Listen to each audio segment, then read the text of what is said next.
యాక్చువల్గా జగన్మోహన్ రెడ్డి గారు ఈ నెల 3వ తేదీ నెల్లూరు వెళ్ళి కాకాని గోవర్ధన్ రెడ్డి గారిని పరామర్శించేది ఉండే.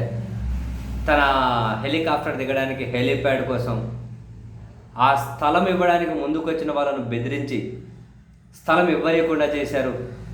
అప్పుడు YSR Congress party Nellore rural MLA Kotamreddy Sridhar Reddy గారి చుట్టూ విమర్శలు చేశారు.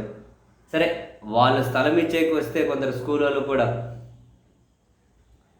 జగన్ హెలికాప్టర్ దిగడానికి అలో చేస్తే మీ స్కూల్ కూల్ చేస్తామని చెప్పి బెదిరిస్తే వాళ్ళు ఇచ్చినటువంటి అనుమతిని మళ్ళీ వెనక్కి తీసుకున్నారు కూడా. ఆ తర్వాత ఒకరోజు ముందు పోలీసులు ఎక్కడ చెట్లలో ముళ్ళ పొదల్లో చూపెడితే అది క్లీన్ చేసేకి 3-4 రోజులు పడుతుందని చెప్పి తాజాగా హైకోర్టుకు చెప్పారు.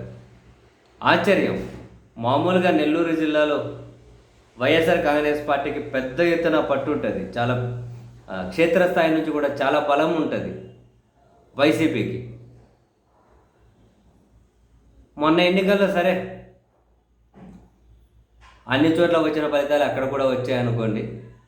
ఆ ఫలితాలకు అన్ని చోట్ల ఉన్న కారణాలే నెల్లూరులో కూడా ఉన్నాయనుకోండి, అది వేరే విషయం. కానీ జగన్మోహన్ రెడ్డి గారిని హెలికాప్టర్ కూడా దిగనీయకుండా అడ్డుకొనే అంత ధైర్యం నాయకులు అక్కడ ఉన్న వాళ్ళు టీడీపీ వాళ్ళు చేశారు అంటే దాని వెనక ధైర్యం ఏంటో నిజంగా అర్థం కావట్లేదు.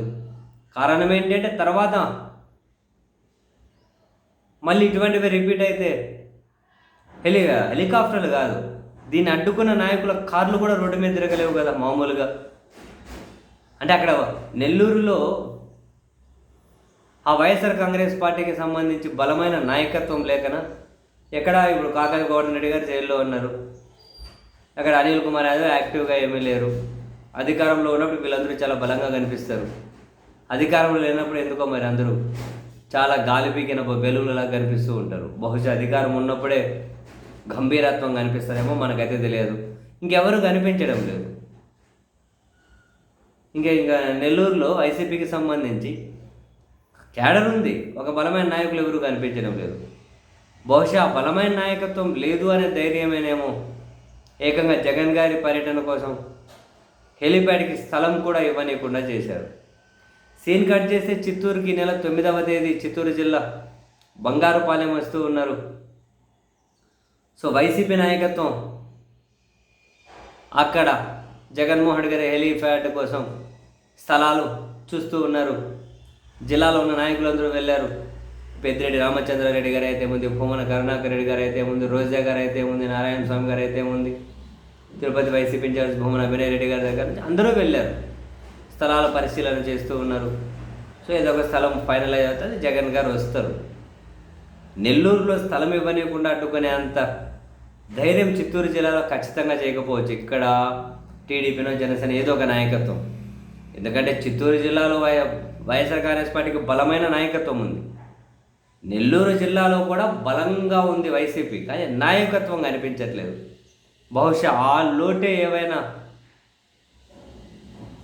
జగన్ పర్యటన అడ్డుకోవడానికి కారణమైందేమో తెలియట్లేదు. కానీ చిత్తూరులో ఆ పరిస్థితి వస్తుందా? నాకు తెలిసి తెలుగుదేశం పార్టీ నాయకులు అక్కడ ఉన్న వాళ్ళ ఆలోచన కూడా చేయలేము.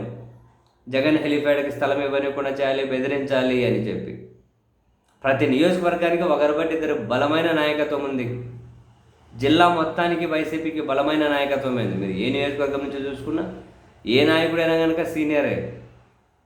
చంద్రబాబు నాయుడు గారి సొంత జిల్లా అయినా కూడా టీడీపీ కంటే వైఎస్ఆర్ కాంగ్రెస్ పార్టీకి చాలా పట్టు ఉంటుంది చిత్తూరు జిల్లాలో. మరి ఇప్పుడు అక్కడ జగన్ పర్యటన కోసం హెలిప్యాడ్ స్థల సేకరణ కోసం తిరుగుతూ ఉన్నారు, చూస్తూ ఉన్నారు.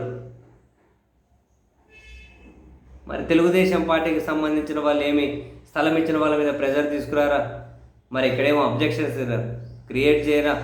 ఈ పర్యటన సాఫీగా జరుగుతుందా అని అంటే ఇన్ని ప్రశ్నలకు ఒకటే సమాధానం, చిత్తూరు జిల్లాలో వైసీపీకి ఉన్నటువంటి బలమైన నాయకత్వం ఇటువంటి అన్నింటినీ కనుక తునాతునకలు చేయగలుగుతుంది అని అయితే అనిపిస్తూ ఉంది.